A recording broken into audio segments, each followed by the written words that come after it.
Bueno, esta es la imagen de miles de personas que se juegan el pellejo, la vida incluso, en Irán, pidiendo más libertad. Ayer se cumplían 40 días desde que Mahsa Amini murió bajo custodia policial. Estaba en comisaría por vestir mal el velo. Desde entonces han muerto muchas más personas por la represión del régimen. Pero pese a todo, las protestas no cesan. Esa manifestación, ese grupo enorme de personas, se dirigía al lugar donde está enterrada Mahsa Amini. Agencias iraníes confirman que se dieron cita a unas 10.000 personas, que hubo enfrentamientos con la policía y que las autoridades advirtieron a la familia de que todas esas personas serían detenidas. Pero eso no paró las protestas, hay que ser muy valiente para mostrar esa oposición en un régimen como en iraní. ¿Qué tal? Buenos días. A lo largo de la mañana el Banco Central Europeo va a subir aún más los tipos de interés y esto va a provocar una mayor subida de su hipoteca. A usted, que ya está soportando un recibo de la luz por las nubes y una cesta de la compra en la que cada vez entran menos productos por el mismo dinero. Pero dicen que tristeza de muchos, consuelo de tontos, así que el único consuelo que podemos darles es que no somos los únicos. Las dificultades económicas recorren como un reguero de pólvora casi todo el mundo. Well, mainly the cost of living. Out of control. Many simple things are getting expensive. Es una crisis global, pero también es verdad que no todos los países la sufren de la misma manera ni aplican las mismas recetas. Pero las quejas de quienes las sufrimos se parecen mucho, ya las digo, un español, un griego o un belga. Encender la luz o abrir el gas supone un gasto desmesurado para particulares y para negocios que no tienen alternativa si quieren seguir abiertos. Esa alternativa podría ser pedir un préstamo con el tipo de interés disparado y subiendo también, empieza a ser inasumible para la clase media.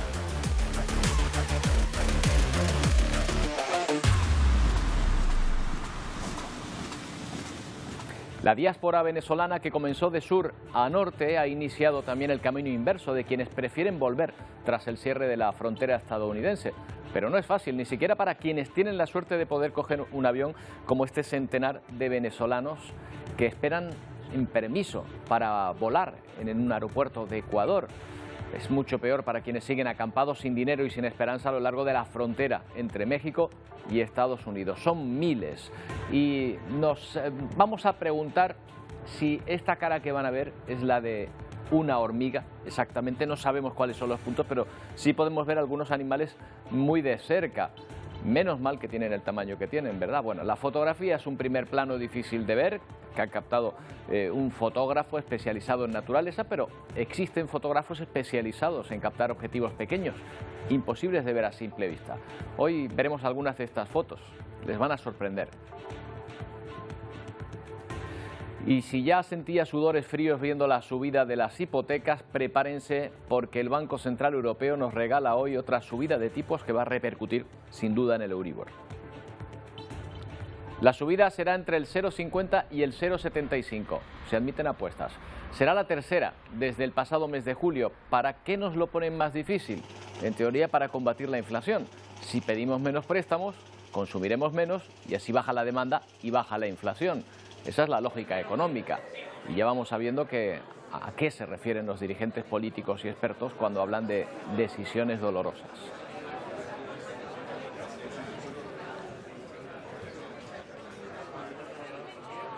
Bueno, pues esta del Banco Central Europeo es una de ellas, que afecta directamente a las familias que ya soportan las altas facturas de la energía y el aumento constante de la inflación, aquí en España y prácticamente en todo el mundo. Vean.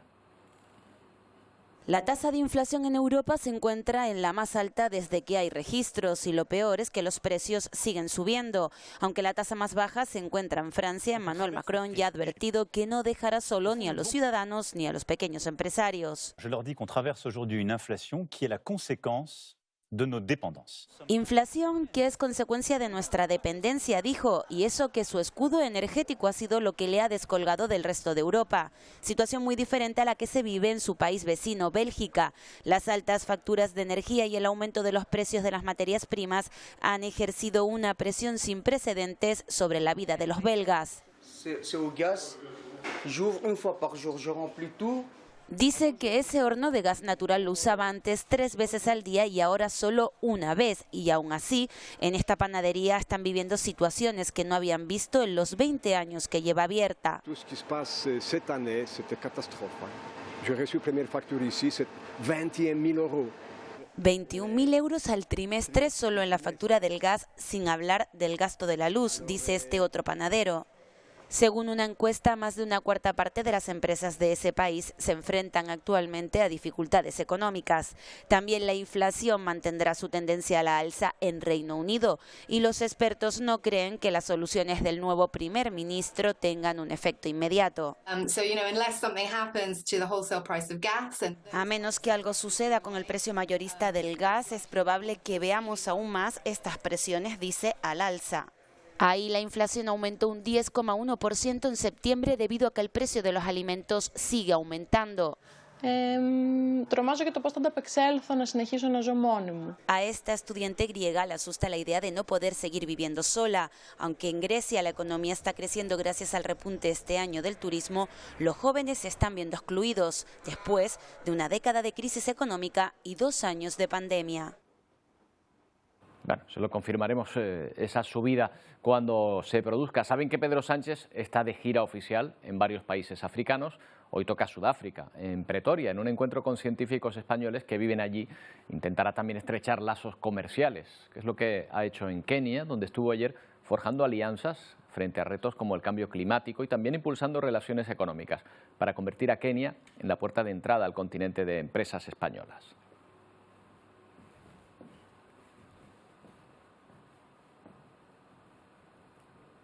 También es verdad que si confunde Kenia con Senegal, arriesga un poco el esfuerzo diplomático. Lo vamos a ver gracias al periódico digital de Objective. Sánchez lo hizo 2 veces seguidas durante la rueda de prensa. Menos mal que el presidente keniano, William Ruto, se tomó la confusión con buen humor. Cosas del jet lag. We can work together with Senegal, visiting you as president of Senegal, and really looking forward to working. Kenya.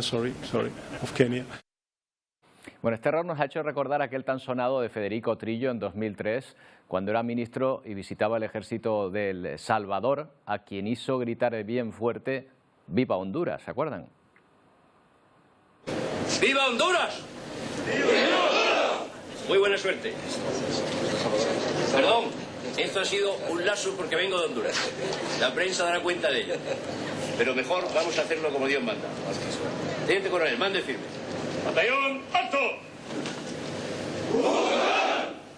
Caballeros, ¡viva El Salvador!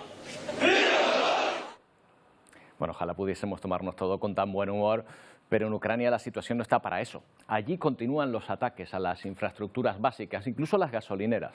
La llegada del otoño complica la situación de la población, pero también el avance de las tropas ucranianas en su contraofensiva.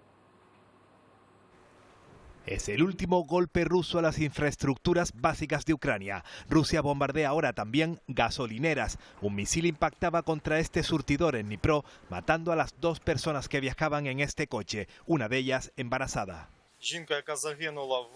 Acababan de repostar y ya se iban. El coche fue encontrado a unos metros de la gasolinera, cuenta uno de los efectivos de emergencia.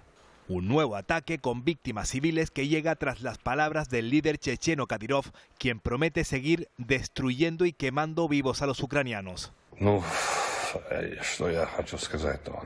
Juro en el nombre de Alá que es una gran yihad, los mataremos donde sea que estén. ¿A quién le importa quién los ayuda, si Estados Unidos o Europa?, afirmaba en este vídeo. Y todo mientras se viven horas de máxima tensión en el sur del país. Rusia asegura haber completado ya la evacuación de 70.000 personas en Jersón ante el inminente ataque de las fuerzas ucranianas para reconquistar la ciudad. Pero Ucrania afirma que las condiciones climáticas han complicado su avance por esta región, según su ministro de Defensa.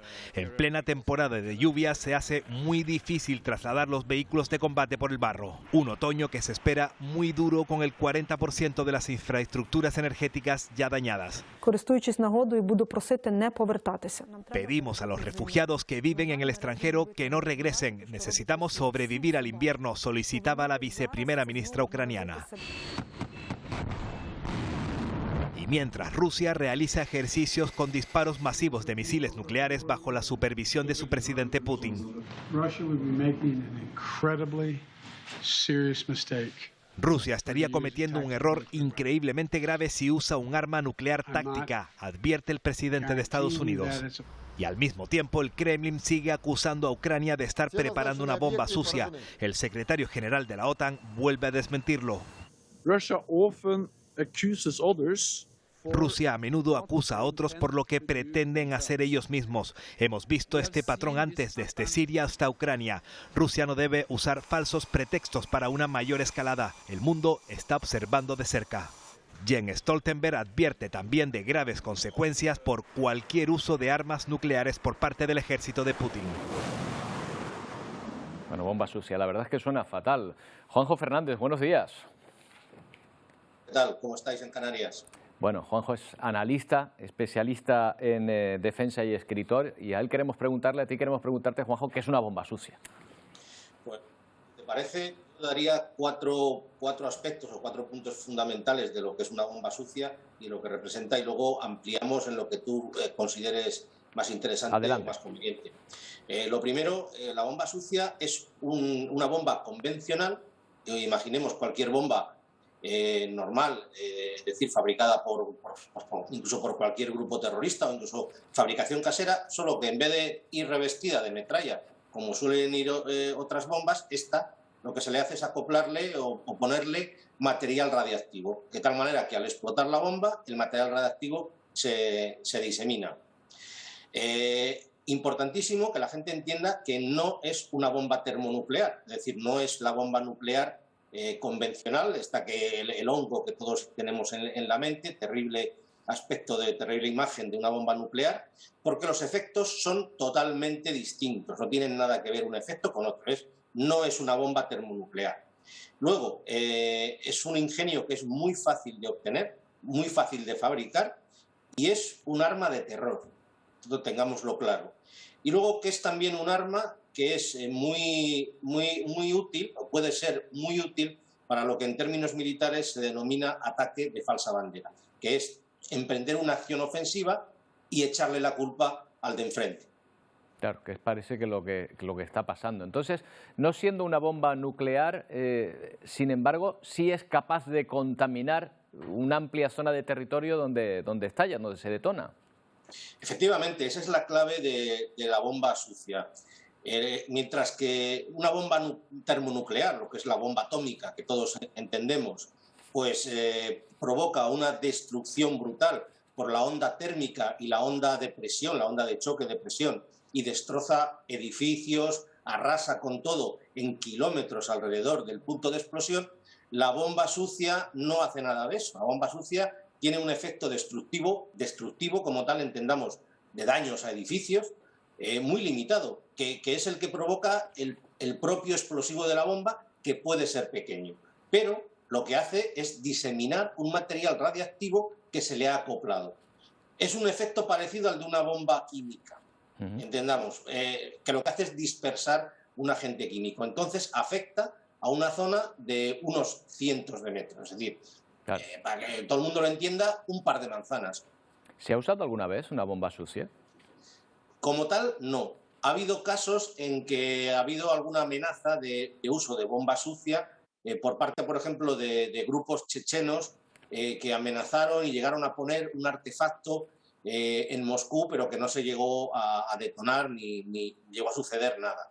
Lo único que ha sucedido en otras ocasiones, históricamente, es, digamos, accidentes por manipulación errónea o por robo de material radiactivo por ladrones o chatarreros que por desconocimiento pues entraron en laboratorios, en hospitales y tal, y robaron material radiactivo que luego manipularon y contaminaron un área. Esto sí ha sucedido y es más o menos el efecto que puede provocar una bomba sucia, teniendo en cuenta el efecto psicológico y de terror que ejerce en la población civil. Desde luego, ya nos da miedo solo pensar en ello. Juanjo, gracias un día más, un abrazo. Venga, un abrazo a vosotros. A veces los detalles de la vida cotidiana resultan más elocuentes que las cifras. Les mostramos un ejemplo. Si quieren saber cómo está afectando a Rusia el reclutamiento forzoso y el envío de hombres a la guerra, ¿dónde podemos comprobarlo mejor que aquí? En las barberías rusas, donde se quejan de que apenas hay clientes. Los peluqueros de Moscú aseguran que la clientela ha caído más de un 50%. Pero no solo se han ido los clientes, algunos peluqueros se han quedado también sin trabajadores. El Banco Central ruso asumía hace unos días que la guerra iba a dejar consecuencias muy negativas en el país. Desde luego, cada vez tiene menos sentido esta guerra en la que se ha embarcado Vladimir Putin, incluso para los suyos. Pero las consecuencias de esa guerra y las sanciones adoptadas las estamos pagando todos. También aquí, en Canarias, donde la flota pesquera rusa amenaza con marcharse. Y hay una lógica preocupación entre los empresarios del puerto de La Luz y de Las Palmas. Marruecos ha ofrecido sus puertos a la flota rusa que viene operando desde hace años en Gran Canaria. De producirse, la marcha de la flota rusa ocasionaría importantes consecuencias en el sector portuario, al que se le acumulan además malos presagios económicos. Además, se encuentran preocupados por la directiva europea sobre las emisiones de buques que se está negociando en Bruselas. Temen que los barcos pasen de largo de nuestros puertos y decidan repostar en algún puerto africano.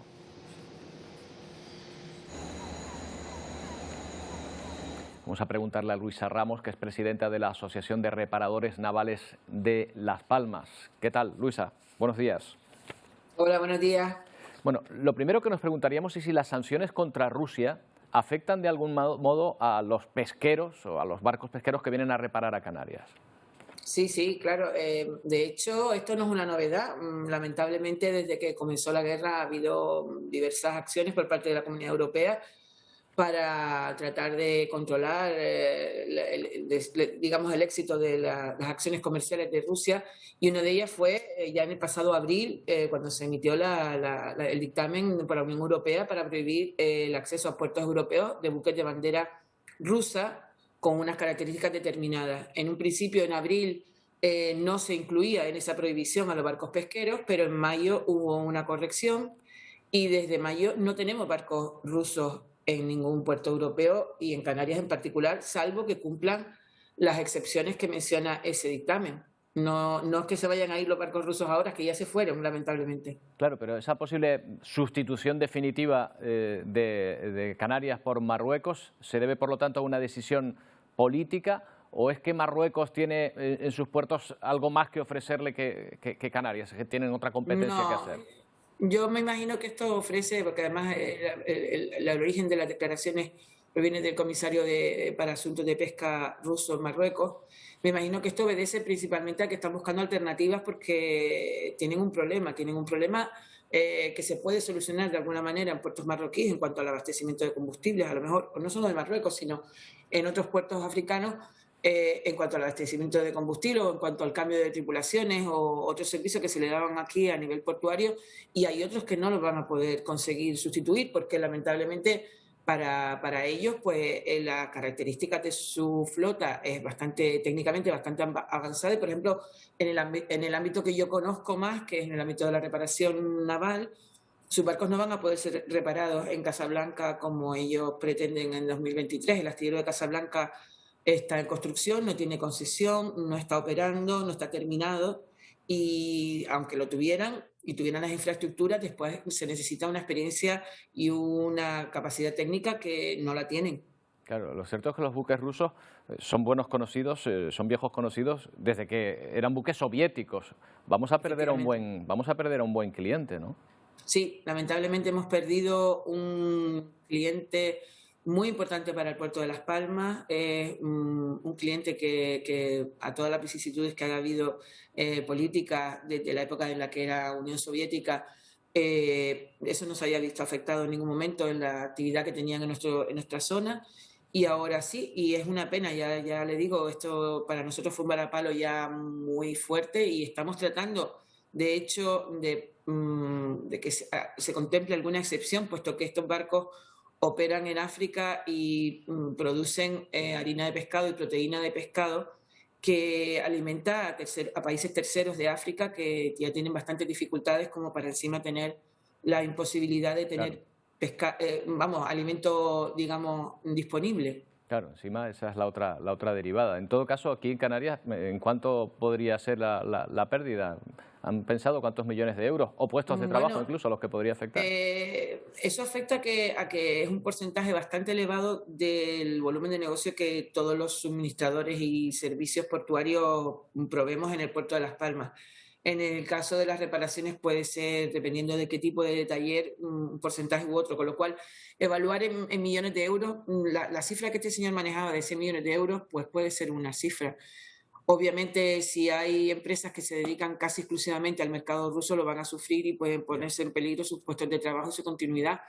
De momento se están intentando capear los temporales con otros recursos, digamos, alternativos, pero es un varapalo muy duro, no cabe duda, a nivel económico, y una pena porque esto lo que lo está causando obviamente es muchísimo más importante, como han estado tratando en el programa hasta mi intervención, pero como digo, es un sector muy tradicional en nuestro puerto y de mucha importancia. Bueno, pues capear el temporal es una de las expresiones que estamos oyendo más en estos días, Luisa. Esperemos que las cosas se reconduzcan. Vamos a ver si se puede. Esperemos que todo esto se acabe pronto. Gracias. Gracias. Buenos días. Bueno, no están las cosas para perder empleo, con casi 3 millones de parados en nuestro país. Cifras oficiales que hoy hemos conocido en la encuesta de población activa del tercer trimestre. Esto es de julio a agosto. El paro habría subido esos meses en toda España en 60.000 personas. Es una tasa del 12,6% de desempleo.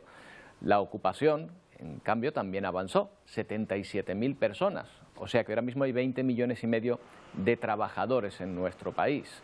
Canarias saca nota en este periodo. Hasta septiembre somos la región donde más empleo se creó en todo el país, con 69.000 nuevos empleados. Además, somos la segunda región donde más se redujo el número de parados en un año. La cara B de estos datos es que seguimos siendo la segunda comunidad con la tasa de paro más elevada. Tenemos un 17,7% de parados.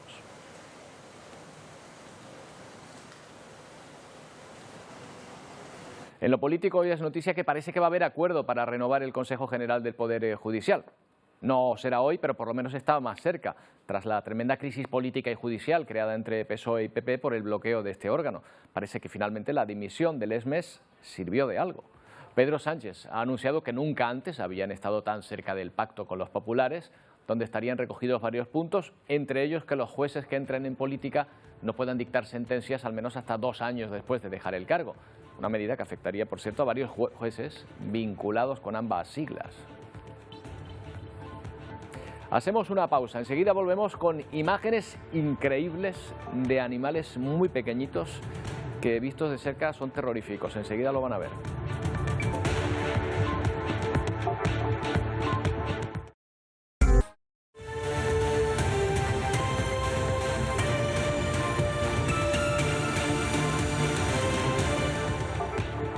Bueno, como siempre por estas fechas, este fin de semana volvemos a cambiar la hora, la madrugada del sábado al domingo, y vuelve la polémica sobre para qué sirve esto, si vale la pena o no. En México, tras 26 años realizando estos cambios, han cortado por lo sano y el Senado ha aprobado la eliminación del horario de verano. Es decir, el cambio de este fin de semana será para ellos el último que hagan, se quedan ya con el de invierno. En el Senado mexicano también ha habido debate, argumentos a favor de seguir con estos cambios que consideran bueno para la economía, y también otros en contra del cambio, sobre todo porque es malo para la salud.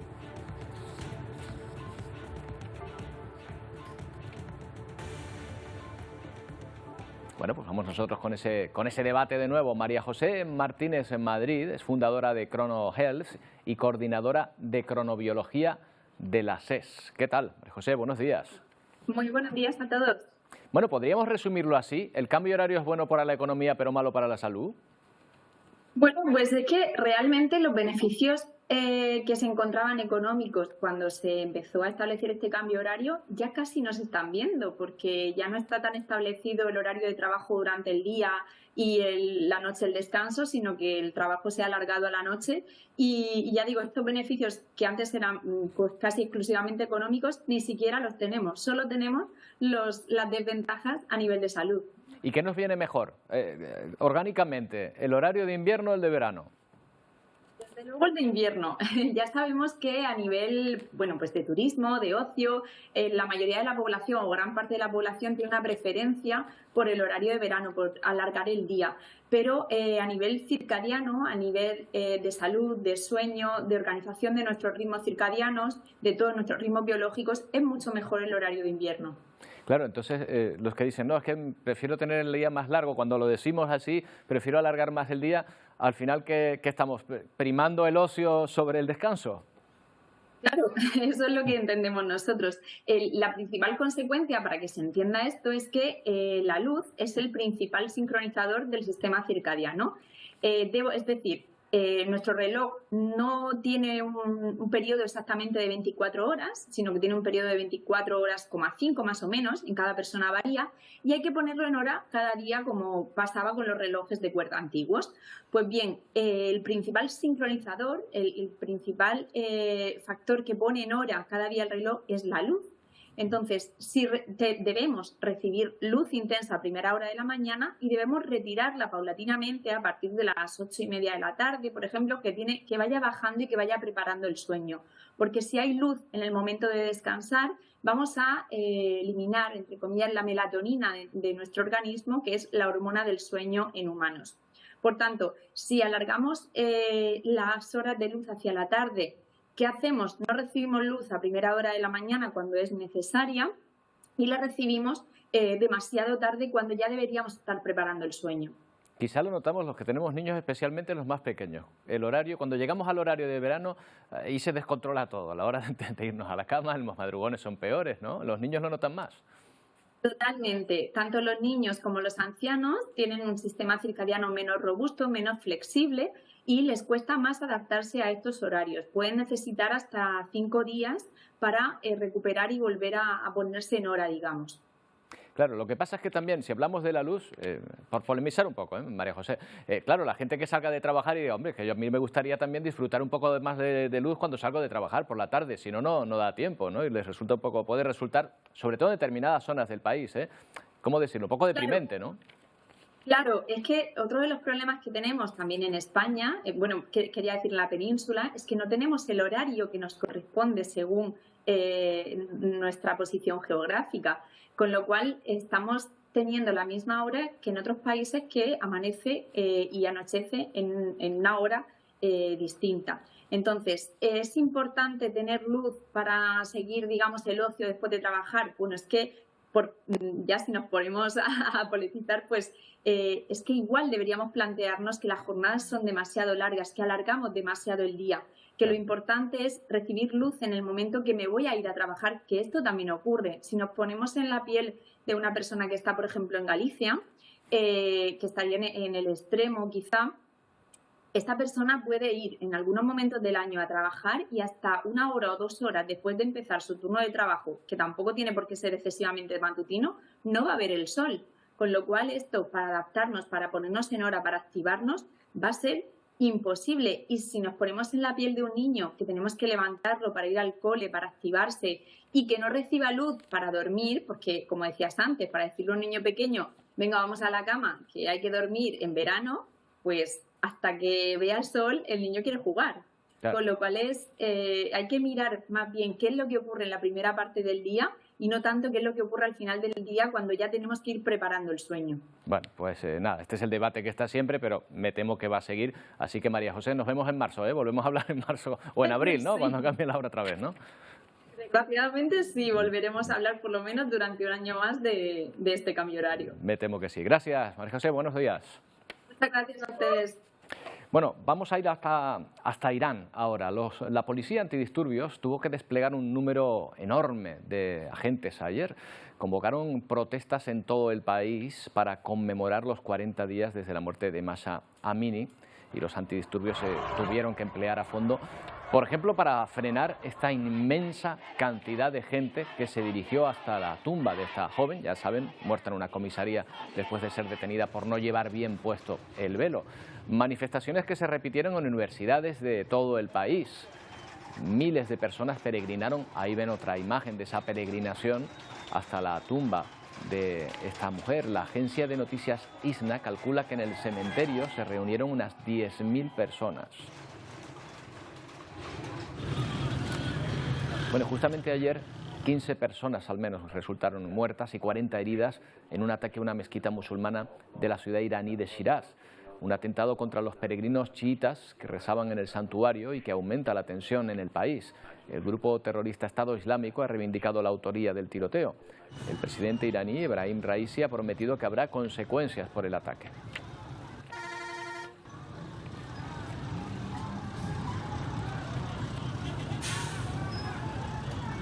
En Venezuela ahora se cruzan los que todavía continúan saliendo del país y los que pueden volver porque han cerrado las fronteras estadounidenses. Hay al menos 90 venezolanos esperando, por ejemplo, ahora en Ecuador por un vuelo humanitario para no tener que volver andando a su país. Lo habría enviado el gobierno, aunque como lo ha hecho sin autorización, estas personas lleven más de 48 horas esperando a que se apruebe la operación y poder regresar. Todo después de encontrarse la frontera de Estados Unidos, como decimos, cerrada. Aunque ojo, porque hay quienes han decidido acampar en ese límite, dicen, para que se les dé una respuesta. Hacer presión porque la verdad nosotros no somos un problema de México, nosotros somos un problema de Estados Unidos. Algunos venezolanos continúan acampados frente a la frontera de Estados Unidos, bien pidiendo una respuesta a su situación.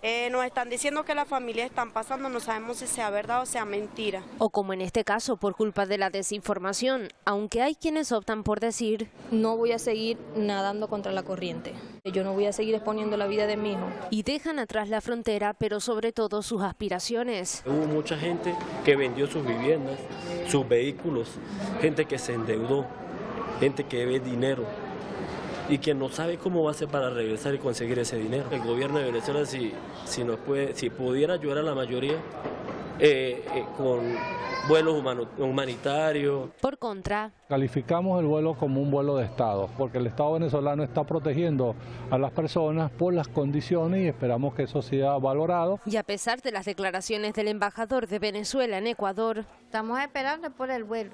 Un vuelo humanitario enviado por Venezuela no tiene autorización para volar sobre Ecuador.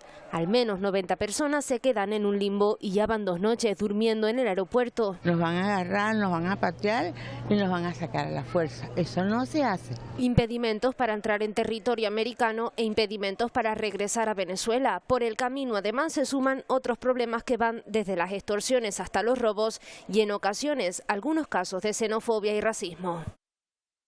Y atentos a este nuevo término que ya comienza a escucharse: tripledemia. Es la combinación de 2 palabras, triple y pandemia, porque se juntarían las 2 epidemias de gripe y de coronavirus del año pasado con las infecciones infantiles por VRS, que es una infección pulmonar común en bebés y niños pequeños, aunque la mayoría de los casos son leves. Ya el New York Times ha acuñado este término. Los expertos en salud pública en Estados Unidos advierten de que la mayoría de casos de estos 3 virus serán probablemente leves si se padecen por separado, pero si enfermamos de los 3 juntos o de 2 de ellos, se puede provocar muchos problemas ya de colapso, por ejemplo, en los hospitales.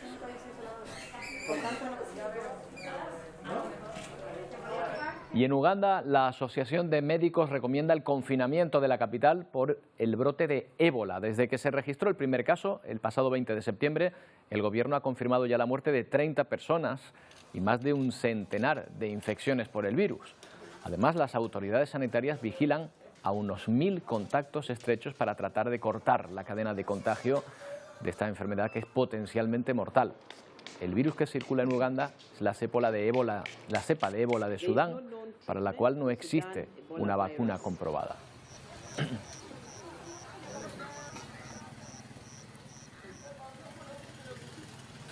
En un momento llegan nuestros compañeros de Ponte al Día. Vamos a ver qué nos traen hoy. Wendy, Pedro, buenos días.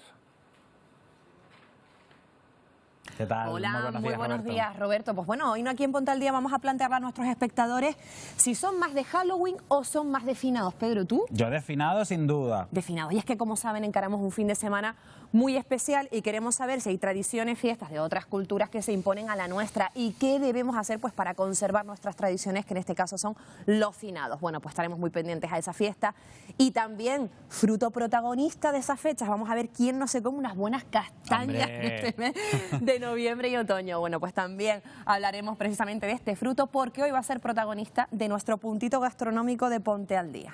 Pero tenemos más asuntos porque hoy en nuestra crónica de sucesos vamos a abordar varios reportajes que ha elaborado nuestro compañero Carlos Retz con el Grupo Z de la Policía Nacional de Las Palmas de Gran Canaria. Son los primeros en actuar en caso de emergencia y hemos realizado con ellos un patrullaje nocturno. También vamos a estar en directo en la isla del Hierro, en concreto en el municipio de Frontera, porque allí los vecinos demandan insistentemente pues un centro de mayores competente que atienda a todos sus mayores. Está allí nuestro compañero Pablo Chueca. Esto es tan solo un pequeño avance de todo lo que tenemos preparado hoy aquí en Ponte al Día, que comienza ya mismo, en cuanto termine Atlántico Noticias. Roberto. Estaremos atentos, como siempre, compañeros. Poco queda para que comience la cumbre del clima, que este año se traslada a Egipto. Sin embargo, pocos países, hay que decirlo, han cumplido con los retos que se marcaron para reducir las emisiones y luchar contra el cambio climático. De las 193 regiones comprometidas, tan solo 26 lo han hecho. No es nada esperanzador de cara a los próximos años.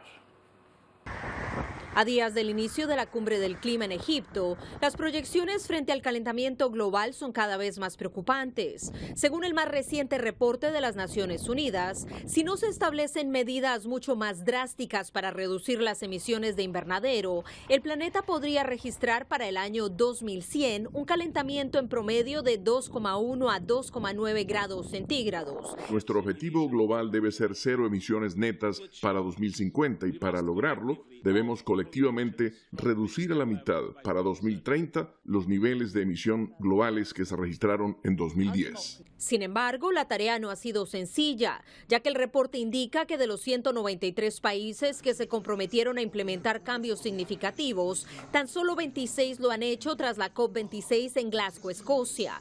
Dos de los mayores emisores de gases invernadero, China y Estados Unidos, este año no han incrementado sus compromisos. Aún así, han hecho algunos esfuerzos.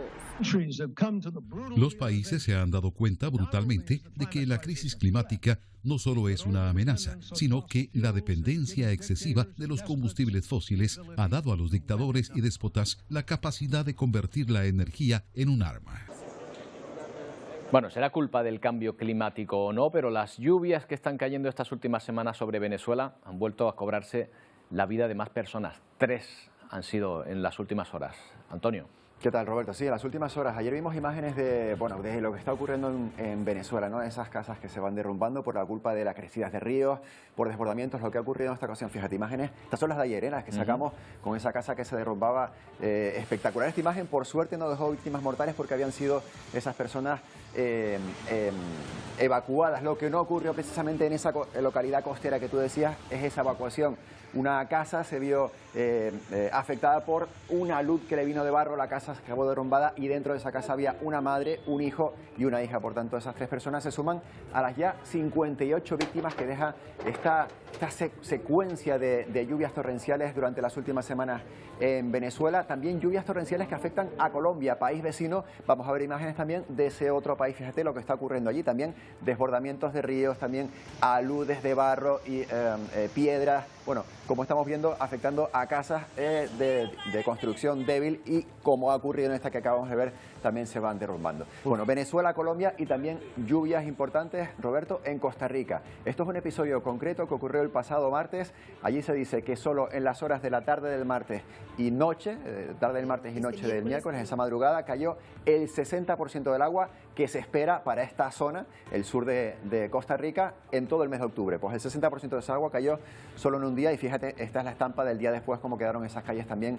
inundadas allí en Costa Rica. Bueno, estamos pasando por Venezuela, Colombia, Costa Rica y nos vamos a ir más al norte hasta Estados Unidos, donde recordarás ese huracán Ian que pasó hace justo un mes por aquí, dejó esta imagen en las calles del sudeste de Florida, que fíjate todavía continúan con escombros en los márgenes de las casas. Como que han conseguido reunir todas las pertenencias, ¿no? Al lado de donde estaban las casas. Por lo menos parece, eso, ¿no? Y queda de esta forma. Se están, las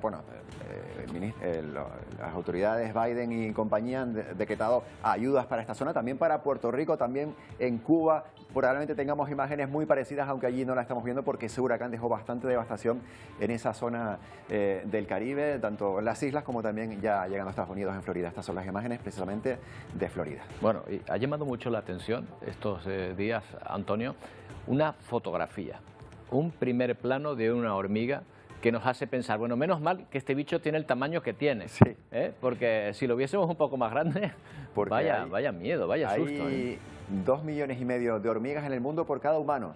Si estas hormigas, como tú dices, si creciesen y se pusiesen delante de nosotros, acabarían dominando el mundo. Fíjate, esto también hay un poco de pareidolia, ¿no? Nosotros nos imaginamos que lo que está debajo de las antenas son los ojos, que esto es la boca. Bueno, precisamente es la cara de la hormiga, pero bueno, eso no son los ojos. El ojo está oculto allí un poco a la derecha, arriba de la imagen, pero sí que efectivamente es aterradora la cara. Esto, lo que parecen dientes, son como una especie de pelillos que tiene la hormiga ahí. Sí, pero bueno, pero te ves esto de frente a frente, Roberto, un día por la noche, además ahora que llega Halloween y acabas aterrado. Y esto nos ha llevado a pensar precisamente en este concurso y a pensar en las fotografías de invertebrados, ya sea fotografías macro, que son como muy pegadas, o incluso lo que hemos visto en este concurso, que son fotografías, pero tomadas incluso en algunos casos a través de microscopio. A ver la cara que tienen los bichitos. Vamos a verla de cerca porque tenemos alguna selección más. Bichitos vistos de cerca. Venga, vamos con la primera. De esta fotografía. Esto es el Nikon Smart World, se llama el concurso de fotomicrografía, es lo que tengo que decir. Fíjate, estas son un poco más de lejos, estas son imágenes. Está como más bonita. Sí, pero fíjate esta araña espantosa que tenemos aquí. Y espantada. Otra araña de múltiples patas que ha ganado precisamente uno de esos concursos. Y esto es un escarabajo arriba que tiene entre sus garras a una hormiga que está debajo y otro escarabajo más, visto muy de cerca, Roberto. Y fíjate, nuestra hormiga protagonista. Bueno, la mayoría vistos de cerca tienen una mala pinta. Hombre, este todavía tiene gracia, ¿no? Sí, te ríes un poco, estas también. Y estas también, pero claro, cuando empezamos... Oye, Antonio, ¿qué tal si hablamos con una persona que se dedica a hacer fotografías de este tipo? No sé si tan microscópicas, pero sí de objetos pequeños. Se llama Manuel Arechavaleta, es biólogo y fotógrafo. Además, es uno de los ganadores del Festival Natural Jazz 2022, que se celebra estos días en Tenerife. ¿Qué tal? Buenos días. Hola, buenos días. Encantado de estar con ustedes. Gracias por acompañarnos. Oye, sacar una foto, un primer plano ya sea de una hormiga, de una libélula, así tan de cerca, no debe ser fácil, ¿no? No sonríen, no posan para la cámara. No, desgraciadamente no posan y muchas veces hay que correr detrás de ellos. Lo que pasa es que, bueno, hay distintas disciplinas dentro de la fotografía macro o de aproximación y esto sería lo que hemos estado viendo, un macro extremo, ¿no? Y ya llevan técnicas, son fotografías que se hacen en estudio y con equipos muy sofisticados, efectivamente acoplando a un cuerpo de cámara un objetivo de microscopio, por ejemplo, ¿no? Yo lo que hago es fotografía más de campo, no tanto aumento y contextualizando un poco más a los insectos. No, pero lo tuyo tiene más mérito porque tú no lo pones en un laboratorio ni nada, tú hay que estar a cazar, hay que ver bien de cerca ahí, para observar, para captar estos bichitos tan pequeños y sacar la foto adecuada. Claro, ese es el reto de la fotografía macro, ¿no? Que estás buscando una foto y cuesta, hay que invertir tiempo y mucha paciencia, eso sí, es verdad. Tiempo, paciencia y también literalmente mojarse los pies, porque a veces hay que meterse en lugares que están mojados o con barro, primeras horas de la mañana a lo mejor que ha caído el rocío. ¿Cómo son esas experiencias cuando se va uno al campo de batalla? Efectivamente, ir a primera hora es clave porque los bichos se activan con el calor y bueno, si los quieres encontrar tranquilos tienes que madrugar, a veces bastante. Y luego hay que tirarse al suelo, claro. Hay que meter la cámara, si quieres fotografiar el mundo de los insectos, hay que meter la cámara a nivel de los insectos y pues muchas veces tirarse al suelo y llenarse de barro, como decías tú, ¿no? Efectivamente. Oye, Manuel, estamos viendo además que son escenas que se tienen que captar en el momento. Es decir, una cosa, no sé, yo no sé si, por ejemplo, esta mariquita que vemos en medio de la flor, ¿la colocaste tú allí o aprovechaste que pasaba? O esa mantis que se ponía contra luz del sol que también hemos visto, justo subía por allí. Hay que estar muy atento a esos momentos. Sí, hay que echar muchas horas de campo y sobre todo hay que ser muy observador y buscar la foto que quieres, ¿no? Yo siempre digo que el mundo de los insectos está lleno de personajes curiosos y de historias que contar. Entonces el reto es contar las historias, contextualizando la foto, pues un animal comiendo, depredando, en cópula, más que retratos en el sentido más peyorativo del término. A mí lo que me gusta es contar la historia natural de los insectos a través de la fotografía y eso es un reto mayor, ¿no? Y sorprende, a ti a lo mejor ya no que estás acostumbrado, pero a las personas que ven tus fotografías les sorprende ver esos primeros planos de los insectos. Nosotros vemos una hormiga por aquí, o vemos una mantis, o vemos una libélula, un sarantontón, pero claro, verlos tan de cerca a la gente le sorprende, ¿no? Sí, bueno, la repercusión mediática que ha tenido la foto, la imagen de la que hablaban antes, es precisamente eso, ¿no? No estamos acostumbrados a ver con detalle la cara de una hormiga o de cualquier otro insecto, ¿no? Y Bueno, pues gracias a la fotografía, a través de la distancia que marca una pantalla de un ordenador, un móvil, pues podemos salvar esas fobias que tenemos, esos prejuicios culturales con los que nacemos o que nos inculcan, y disfrutarlo, ¿no? Después de todo, yo creo que, por muy terroríficas que sean las imágenes, dan fe de la belleza de la naturaleza, ¿no? Si nos fascinan las cosas macro, pues a esta escala de trabajo mucho más también. Estamos viendo las fotografías tuyas, concretamente mientras hablamos, la verdad es que son magníficas, son preciosas. ¿En qué lío te has metido? ¿Qué problema te has metido para sacar una foto perfecta? Manuel, ¿cuál recuerdas? Bueno, meterme en el agua, caerme con el equipo, se me pilla, pero historias hay muchas, sí. Llenarme de garrapatas, lo típico, cuando te tiras al suelo pasa de todo, ¿no? Te encuentras de todo. Bueno, pues enhorabuena por estas fotografías, Manuel, que son una maravilla, y por acercarnos a esta disciplina de la macrofotografía, que a lo mejor es un poco desconocida para todos. Gracias. Muchas gracias, un placer.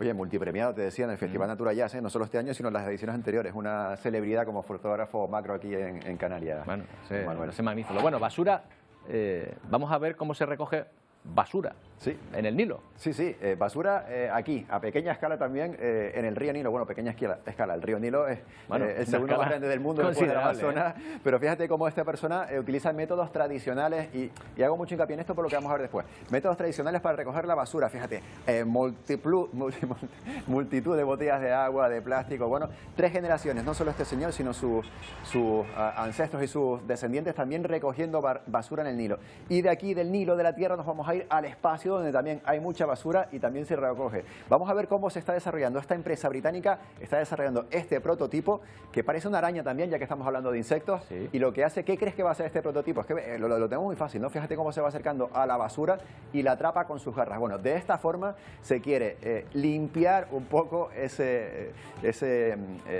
ecosistema que tenemos de basura espacial. Se dice que se han lanzado desde el año 57 10.000 millones de objetos que están rodeando, que están orbitando sobre la Tierra. Al menos la mitad se quieren recoger los próximos años con este sistema. Es como un Raker, ¿te acuerdas de aquella película de James Bond, no? Un poco lo mismo, en fin. Vaya elipsis, de limpieza de la basura en el Nilo a la basura espacial. Antonio, lo dejamos aquí, nos vamos a la playa. Bueno, nos vamos a la playa, vamos a ver la playa californiana, porque allí se celebra una edición, ya es la número 40, del concurso de castillos y figuras de arena. Miren, aquí se reúnen artistas de la escultura de todo el mundo, de la escultura en arena. Van a ver algunas de sus obras que admiran a todos los que se acercan. Es una labor dificultosa, pero ya ven que el resultado vale la pena. Con estas imágenes, y quién sabe, tal vez alguna idea para el próximo día que vayan a la playa, les dejamos. Se quedan con Ponte al Día. Hasta mañana.